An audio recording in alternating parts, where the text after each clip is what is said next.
Imagine for a moment that you are incarcerated within the suffocating stone belly of the greatest arena ever constructed. Far above your head, 50,000 Romans have just finished cheering as your husband was torn apart by a lion.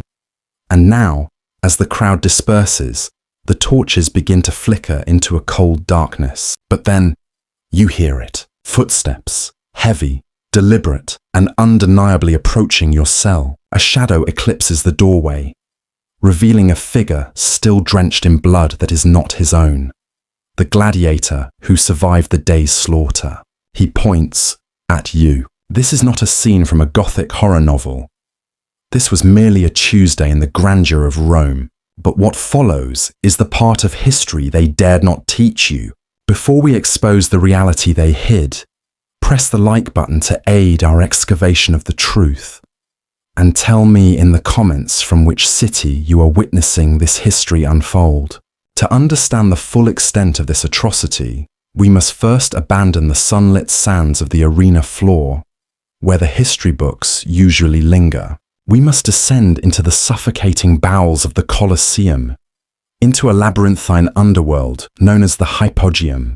While the poets and senators above basked in the glory of the games, writing flowery verses about courage and destiny, the world below was a mechanical factory of despair, engineered with a precision that chills the blood even 2,000 years later.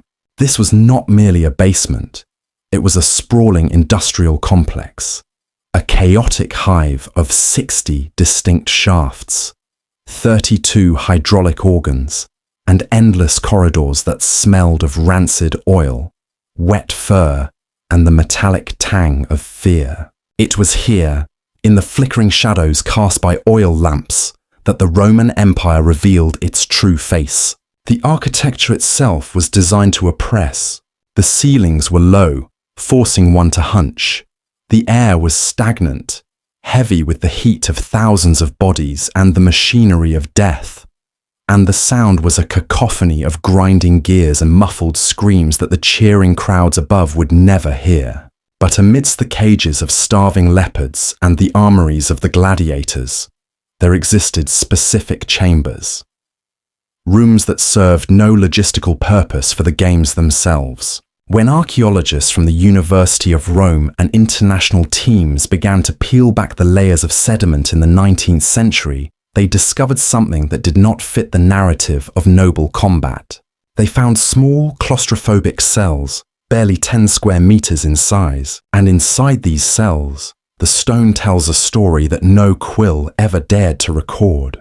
Embedded deep into the travertine walls are iron rings, not high up, where one might chain a standing prisoner, and not on the floor, where one might shackle a sleeping beast. These rings were positioned at waist height, suggesting a posture of enforced submission that was both permanent and agonizing.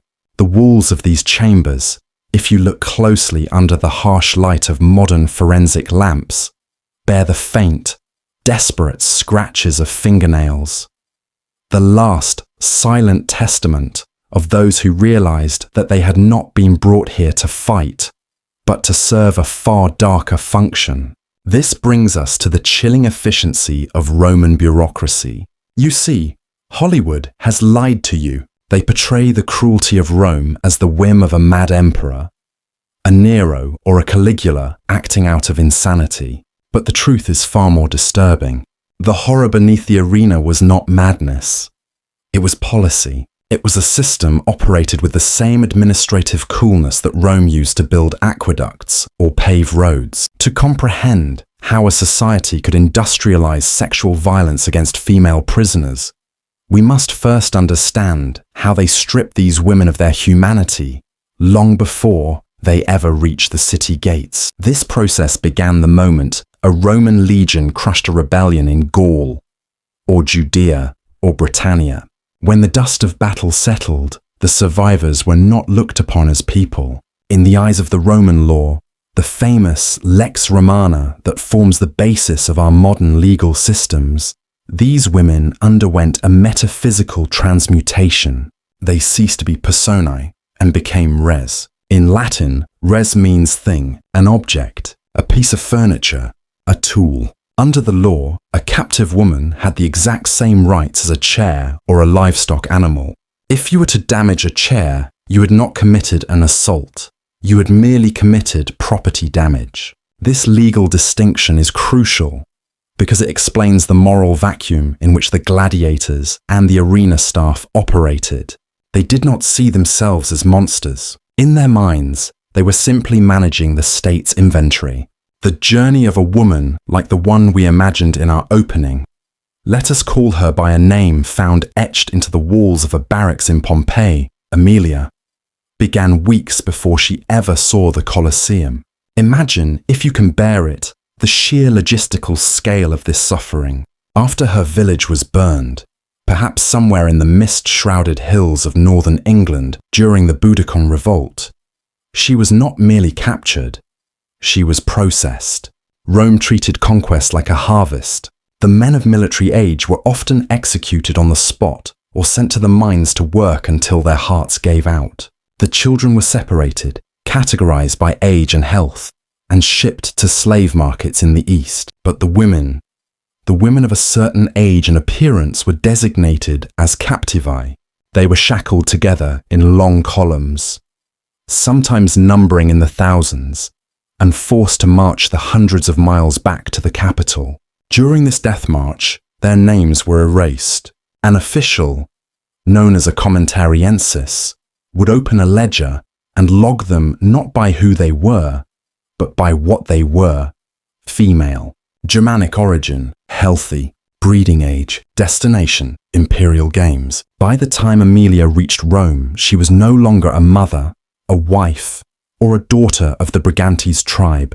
She was a unit of currency in the economy of the amphitheatre. She was stored in those damp, dark cells beneath the arena floor, listening to the roar of 50,000 people vibrating through the ceiling, knowing that the sound signaled the death of her people above. But the Romans, with their obsession for order, had a problem. They had thousands of these dangerous, desperate men, the gladiators, who were trained to kill and had every reason to revolt. As we know from the history of Spartacus, a gladiator uprising was the empire's greatest fear. So how does an empire control a highly lethal population of enslaved warriors? You cannot simply whip them into submission. Eventually they will snap. No, you must offer them incentives. You must give them a taste of power, a taste of the dominance that Rome itself exerted over the world. And this is where the captivii, the res, were utilized. They became the biological currency for a reward system so depraved that modern historians struggled for decades to find the right words to describe it. They called it Victoria Carnales, the carnal victory. It was not enough for Rome to defeat its enemies on the battlefield. That was merely a military victory. To truly crush the spirit of a rebellious nation, Rome believed it had to dominate them in every conceivable way. And the ultimate expression of this dominance was not public execution, but private violation. The logic was cold and absolute. We have taken your land. We have taken your gods. And now, we give your women to our lowest slaves as prizes. This system served a dual purpose. For the gladiator, it was a release, a privilege that elevated him momentarily above his wretched station. For the state, it was a cost-free way to keep their fighters docile. But for the women trapped in the dark, waiting for the heavy footsteps of a victor still high on the adrenaline of murder, it was a descent into a hell that Dante could barely have imagined. But how exactly did this transaction occur? How does a state turn a human being into a bonus payment? The historical record, though fragmented, allows us to reconstruct the macabre theatre of the Victoria Carnales with a clarity that is almost suffocating. Imagine the sensory overload of the gladiator in the moments following his victory. He stands on the burning sands of the arena, his chest heaving, the deafening roar of 50,000 citizens washing over him like a physical wave. He is covered in sweat, dust, and the arterial spray of his defeated opponent. He is flooded with adrenaline, a demigod of violence in a society that worshipped blood. But as he exits the gate of life, the Porta Sanavivaria, the noise of the world above begins to fade, replaced by the damp, dripping silence of the underworld. He does not go to the baths, not yet. He is met by a lanista, a trainer, or perhaps a low-ranking arena official holding a ring of iron keys. Together, they walk down the long, torch-lit corridors of the Hypogeum. The air here is colder, smelling of unwashed bodies and the rusted iron of cages. They pass the cells where lions pace nervously in the dark. And finally, they arrive at the sector designated for the captivity. This was not a chaotic raid. It was a bureaucratic procedure. The official would check a ledger, verifying the gladiator's rank and the quality of his performance that day. A specific cell would be selected. The heavy iron key would turn in the lock with a sound that echoed against the stone. A sound that, for the woman inside, signaled the end of the waiting and the beginning of the horror. We must pause here to consider the psychological reality of the woman, our Amelia, inside that cell. She's been kept in total darkness, listening to the muffled violence above. When the door opens, she sees a silhouette framed by the torchlight from the corridor. A man, immense and terrifying, wearing the armor of a killer, smelling of death. The official does not enter. He steps back. He nods to the victor. And then he closes the door. The lock clicks shut from the outside. What happened in those stone chambers was not recorded by poets. It was not immortalized in mosaics. It was considered so mundane, so functional, that Roman writers barely felt the need to describe it. It was simply the privilege of the victor, but the architecture remains. The confined space, the lack of ventilation, the absolute isolation. These stones witnessed the final destruction of thousands of women whose only crime was belonging to a nation that Rome decided to conquer. But if the Victoria Carnales was the private horror of the Hypogeum, there was a public horror that was even more depraved. A horror that took place under the bright noon sun, while the senators and the elite retreated to their villas for lunch. These were the Meridiani, the midday games, and specifically, the mythological reenactments. You see, the Romans were a deeply religious people, but their piety was twisted by their obsession with dominance. They did not just want to read about their myths. They wanted to see them made flesh, and if a myth involved death, or suffering, or agony, then a prisoner would be forced to die, suffer, and agonize exactly as the story demanded. The poet Martial, writing in the 1st century AD, documents these events with a detachment that is truly chilling. He writes not as a critic, but as a theatre reviewer praising the realism of the production. He describes a fatal charade involving the legend of Orpheus, the musician whose song could charm the beasts of the wild. In the Roman version, a condemned prisoner was dressed in the flowing robes of the bard. He was given a lyre and pushed out onto a stage designed to look like a magical forest, complete with real trees and rocks imported from the countryside. Then, the elevator systems, masterpieces of Roman engineering, would rise from the floor, releasing bears and boars. The script called for the beasts to be charmed. But the reality was a massacre. Martial writes, almost with a sense of irony, that on this day, the music failed. The audience, munching on honeyed dates and salted bread, watched as the Orpheus was torn apart by a bear that had been starved for 3 days to ensure its aggression. To them, this was not murder. It was a play where the special effects just happened to be blood. But there is one reenactment that stands out as the single most disturbing example of Roman depravity. It involves the myth of Pasiphae. In Greek mythology, Pasiphae was a queen cursed by the gods to fall in love with a bull. It is a bizarre, surreal story. But in the Colosseum, under the reign of Emperor Nero and later Domitian, it became a reality. Martial explicitly describes a production where a female prisoner, a woman of flesh and blood, was forced to play the role of the queen.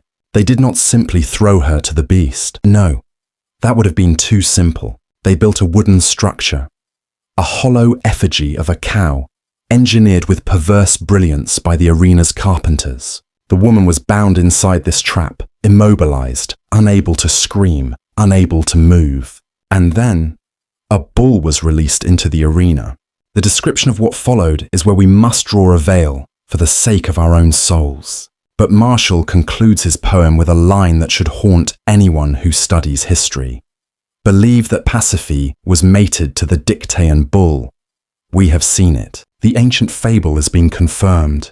Read that again. We have seen it. He is boasting. He is proud that Rome has the power to take a fantastical, impossible nightmare and force it into existence using human raw material. The woman inside the wooden trap died not just from the assault, but from the sheer crushing weight of the animal and the structure itself. And all the while, 50,000 people watched and cheered the historical accuracy of the performance. This was the sandwich of terror that defined the Roman games. The horror was sandwiched between layers of art, religion, and political propaganda. By framing these atrocities as mythological reenactments, the Roman state washed its hands of the guilt. They weren't torturing a woman. They were honoring the gods. They weren't raping a prisoner. They were retelling a classic story. It is a psychological trick that tyrants have used throughout history.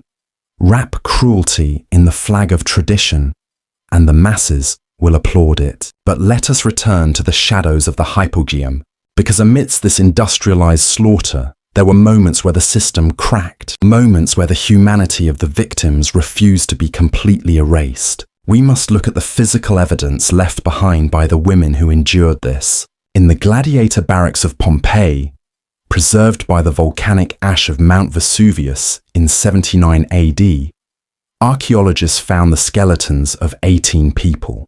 Most were men, but one was a woman. She was found wearing rich jewelry, gold and emeralds. For decades, historians assumed she was a noblewoman visiting a gladiator lover, a groupie of the ancient world.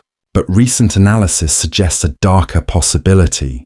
The jewelry may not have been hers to keep. It may have been a costume, a prop. Was she a prisoner, forced to dress as a goddess for a gladiator's private fantasy before the end came? Or was she a wealthy matron who found herself on the wrong side of a political purge, stripped of her status and thrown into the barracks like common meat? The ash does not speak. It only preserves the shape of the bodies, curled in the fetal position, protecting themselves from a heat that would eventually consume everything.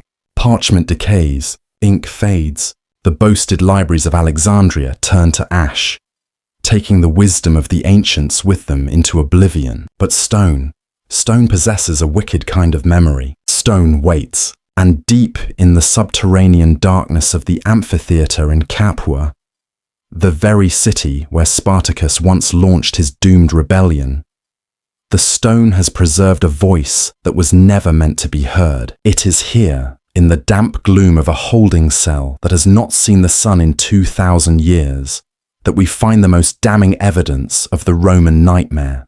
It is not a grand inscription carved by a master mason. It is a crude, jagged scrawl, scratched into the travertine wall at eye level, likely with a shard of broken pottery, or perhaps a desperate fingernail.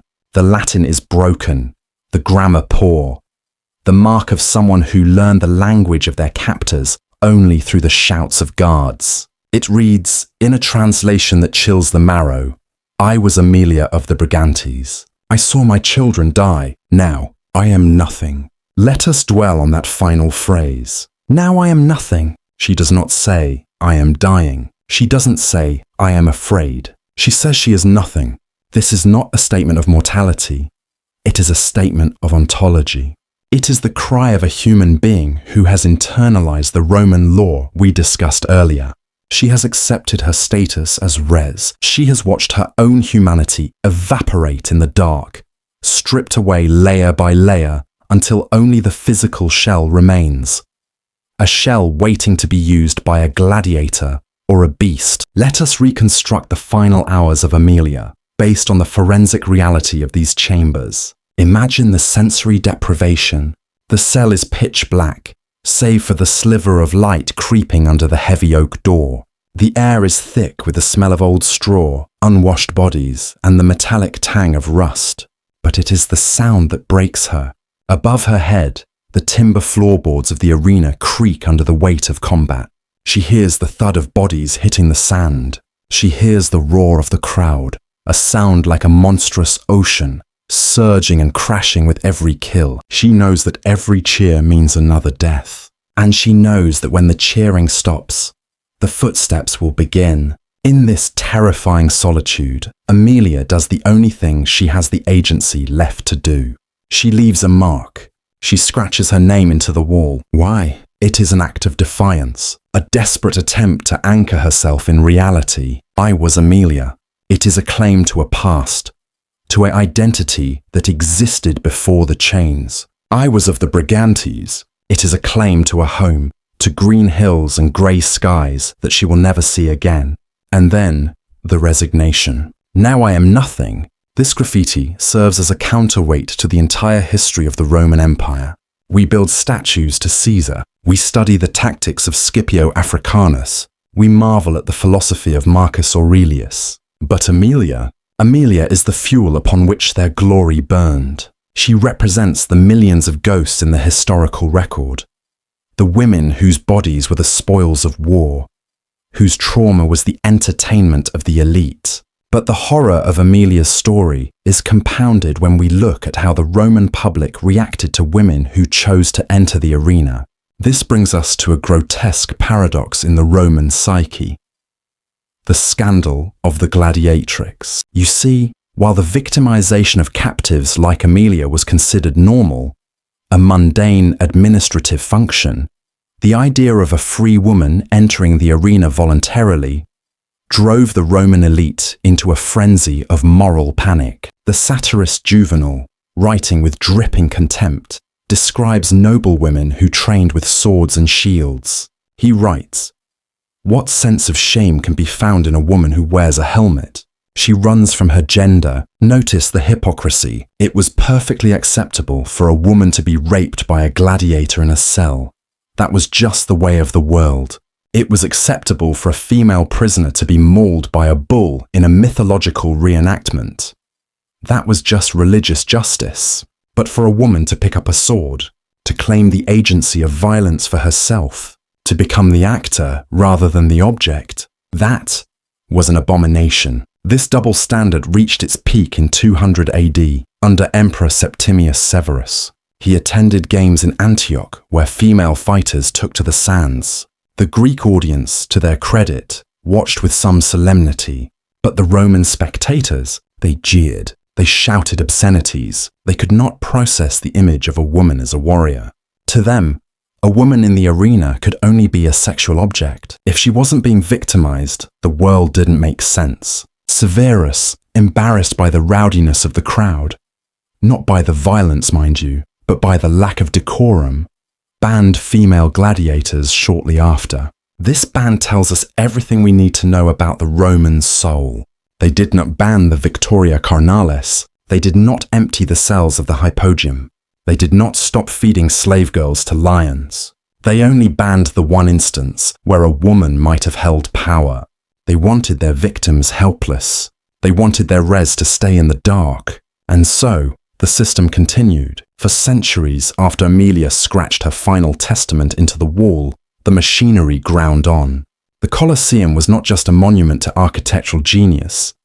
It was a cathedral of misogyny, built on a foundation of bones. When you walk through the ruins of the Colosseum today, the tour guides will point out the Emperor's box. They will show you where the Vestal virgins sat. They will talk about the elevator systems and the naval battles, but they will rarely take you to the small, damp cells in the deepest ring of the foundation. Why? Because it is uncomfortable. Because it forces us to confront a truth about human nature that we prefer to ignore. We like to think of the Romans as civilized, the ancestors of our modern world. But if we listen closely to the silence of the Hypogeum, if we run our fingers over the rough scratches left by Amelia, we are forced to ask a haunting question.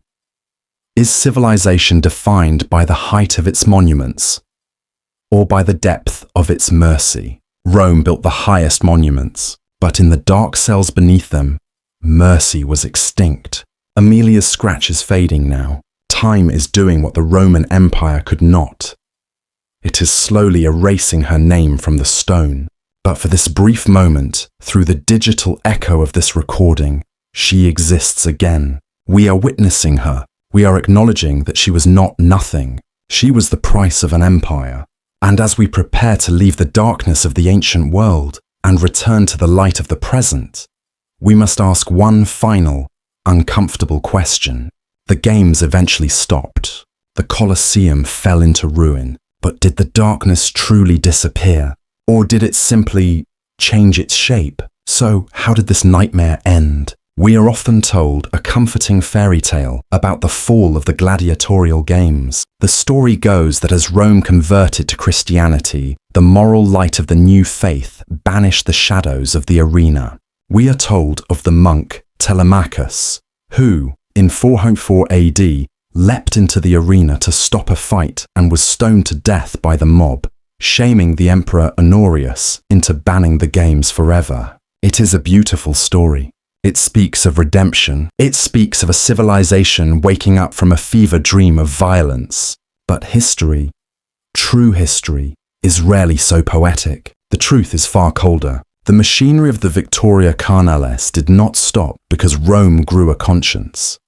It stopped because Rome went bankrupt. The system we have explored today, the industrial processing of war captives into sexual rewards, relied on a constant influx of fresh human supply. It required perpetual conquest. It needed the legions to be constantly burning villages in Dacia, in Thrace, in Numidia, to feed the insatiable hunger of the Hypogeum. But as the empire began to fracture under its own weight, the supply lines of misery dried up. The legions could no longer expand. They could barely defend the borders. The stream of captivity dwindled to a trickle. The games ended, not because the Romans realized they were monsters, but because they could no longer afford the fuel to keep the furnace burning. The infrastructure of abuse wasn't dismantled. It was simply abandoned. The iron rings in the walls were not removed in an act of liberation.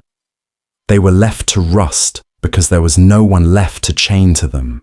And this brings us to the most unsettling realization of all.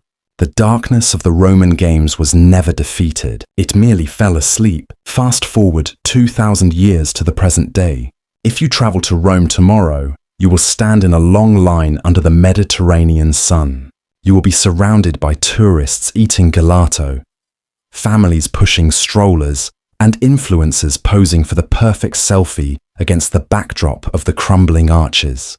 The Colosseum today is sanitized. It has been scrubbed clean of the blood and the excrement. It is presented as a triumph of engineering, a majestic symbol of the grandeur of Rome. The tour guides will dazzle you with statistics about the travertine stone and the retractable awning systems. They will sell you plastic gladiator helmets and keychain swords, but they will not take you to the deepest cells. They will not ask you to close your eyes and listen for the phantom whimpers of the women who died in the dark, while the ancestors of modern Europe cheered above. We have turned the site of a Holocaust into a playground. Is this perhaps the ultimate victory of the Roman method? To commit atrocities so vast, so systematic, that history eventually erodes the horror into mere entertainment? We look back at the gladiators, and we see heroes, not enslaved victims. We look back at the emperors, and we see great builders, not architects of industrialized rape. Time acts as a narcotic. It dulls the sharp edges of the truth until we can handle it comfortably. But the stones of the Hypogeum do not forget. They are the silent witnesses to the immutable truth of human nature. That civilization is often just a thin veneer over a primal abyss. Rome was the most civilized society on earth. They had laws, philosophy, running water, and poetry. And yet, they created a hell on earth for the vulnerable. And they justified it with the stroke of a pen and the stamp of a bureaucratic seal. If Rome, the light of the world, could descend into such darkness, What makes us think we are immune? We look at the Victoria Carnales with horror because it is distant. It is safe to judge the dead. But if we strip away the togas and the sandals, if we look past the specific technology of the iron cages, do we not recognize the impulse? The impulse to dehumanize the other?